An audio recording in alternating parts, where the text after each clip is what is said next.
I remember the day I learned how to read. I was 5 years old and I sat next to my little brother on the bedside. I had a children's book in my lap. I knew the story by heart and I knew exactly when to turn the pages so I could pretend I was reading. Suddenly, while I was pretending to read for my little brother, I was reading. Letters formed words, and words came together in sentences that made sense. They were there for me to grasp and enjoy, and I read the whole book aloud to my little brother before we both went to sleep. Now this is my little brother and me at that time. While I was 5 years old when I learned to read, he didn't learn to read until he was 10 years old. Our parents were concerned, but his teacher was not. He will learn to read when he's ready, the experienced teacher said. But my father couldn't wait, so he tried to teach him at home. It was very hard. I could hear my brother's frustration, struggling with single words, struggling to put them together in tiny, short sentences. You can see it in his face on this picture. How can it be so difficult, I wondered. One day, he was ready. He wanted to read a book, and so he did. This is the front page of the book I had read to him, but he did not read a children's book with a fun story, simple sentences, and big drawings. He read an extremely thick book on the Second World War, on the horrors of the siege of Leningrad, the 900 days.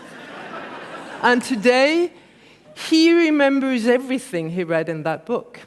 Is this story a clue to understanding why boys are falling behind in school? It might be. I was born in the late 1950s. During my lifetime, boys and men have gone from winners to losers in school and education. Historically, girls and women have been discriminated against in all countries across the world. A long and hard struggle for equal rights has improved conditions for girls and women, not least in schools and education, in many places in the world today. In parallel, a new gender gap has grown. The pattern seems to be the same everywhere. Once girls get equal rights in primary school, they do better than boys. Then they do better in middle school and in high school, and as a result, many more girls than boys complete high school, and many more women than men get degrees from universities and colleges. At the same time, sexism and systematic discrimination seems to be the only thing that can keep girls and women back in school. So there's reason to celebrate. A lot has been achieved, but inequality in education is increasing at the disadvantage of men. Here you see a picture of the situation in the OECD countries. The OECD is an organization of high-income and a few middle-income countries. So these are the ones that have developed most education for both women and men. In 2015, close to 60% of those who graduated with bachelor's degrees in the OECD countries were women.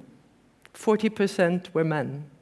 On top of that list was Sweden, with close to 70% of the bachelor degree graduates in 2015 being women.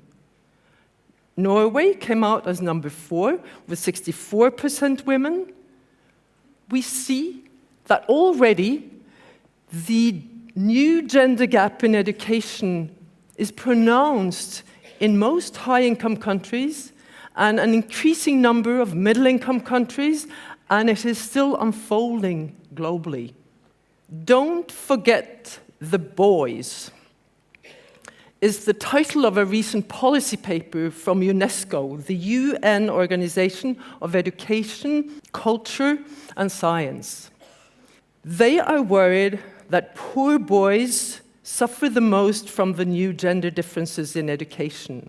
And the most alarming consequences are seen today in Latin America and the Caribbean, where large numbers of young men and boys who have dropped out of school are at a very high risk of being involved in child labor and gang violence.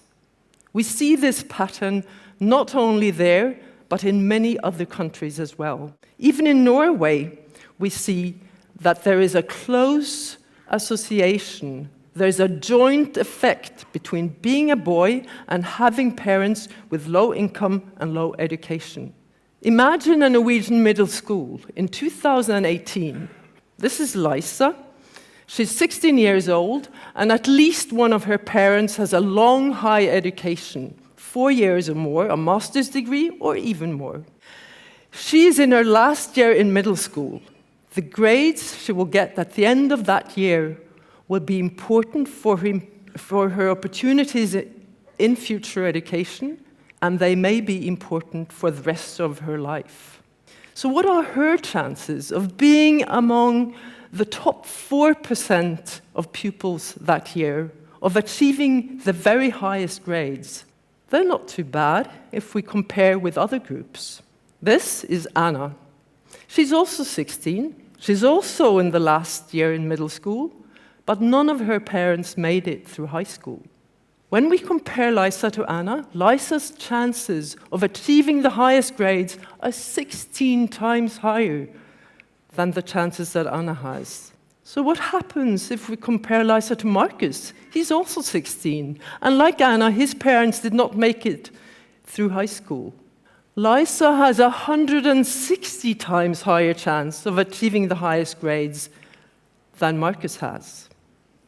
Overall, girls have a 3 times higher chance of getting the highest grades than boys, but at the other end of the scale, we find what's even more important, that boys have a 3 times higher chance of getting the lowest grades compared to girls. In addition, at least 60 to 70% of those who are diagnosed with ADHD and related disorders throughout their school years, those who receive special needs education in kindergarten and school, and those who drop out of high school are boys. Some would say, this is all about school grades, but school is about so much more than that. They are right, of course, but grades do matter for your chances in education and for the rest of your life. And education is increasingly important for people's lives and for society. It is important for whether you get a family, have children, get a job and keep it, for your health, your happiness and well-being, and even for how long you can expect to live. In 1970, almost 50 years ago, only about 10% of all young adults at the age between 30 and 39 in Norway had higher education. In 2016, it was close to 50% of young adults that had degrees from universities or colleges. The gender gap at the advantage of men in 1970 was about 5 percentage points. The gender gap in 2016 was 3 to 4 times higher than that, about 17 percentage points. So the gender gap today is larger at the disadvantage of men than it was 50 years ago at the disadvantage of women. Now, the underlying question is, of course, why are boys falling behind? What are the causes? We've searched the literature, and the conclusion is we do not know. The scientific evidence is too weak. Too few people have been interested in that exact question. What we do know, however, is enough for me to think that the maturity gap is important. There are differences between boys and girls from very early in life, perhaps even from birth, throughout their school years, and at least up till they're 20 years old. They mature in different ways and at different times. Think about this. Girls learn to speak, read, and write earlier than boys, on average. And on average, girls are better prepared emotionally, socially, and with relevant skills when they start school. These differences persist throughout the school years, and they even increase, so that at the exact age of 15 to 16 years, when they get the grades that are most important for them, the differences are at their largest. But when they turn 20, the differences seem to have gone, at least those that are important for academic achievements. For many young people, that is a little too late.